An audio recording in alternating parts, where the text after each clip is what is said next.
And now at 5, we've just learned the name of the man who died last night after he fell off his e-bike. Thanks for joining us here on the Fox 61 News at 5. I'm Sarah Sanchez. And I'm Tim Lammers. Police said 65-year-old Frederick Sternberg Jr.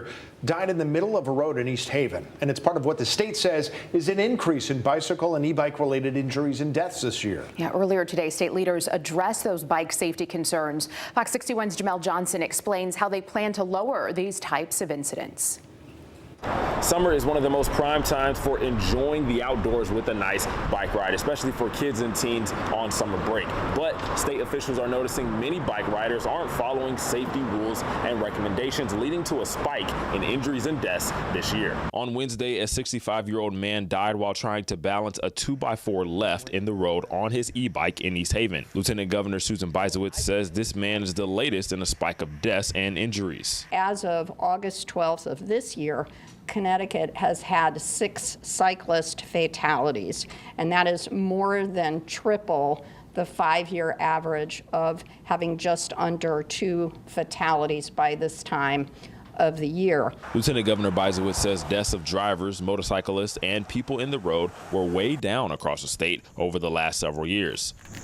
All right. But an increase in deaths this year has led to concern from state leaders like the commissioner of the state's DOT, Garrett Eucalito. And another 21 have suffered from serious injuries, and more than 100 have sustained minor injuries, and all of those are higher than the average. One of the most dangerous trends leaders are seeing involves bikers not wearing a helmet. It's the most crucial part about bike riding, and that's why the state is cracking down on it later this year. Beginning on October 1st, there is a helmet requirement, and that helmet requirement is going to go up to cover young people all the way through the age of 17. Frequent bike rider Keith Murphy says he's grateful for this new law. I know it's very easy to access them, especially for younger kids. And I kind of ride around and they pop wheelies on them and it's scary. And I talk to them like, you need to be safe because when you're on the bike, the only person to protect you is you. Keith himself is no stranger to close calls on the road. And there's been a few times I'm on the side of a road where a truck gets too close or a car gets too close. And it's scary because a lot of the times, like, I don't have mirrors on my bike, so I don't know what's coming from behind me.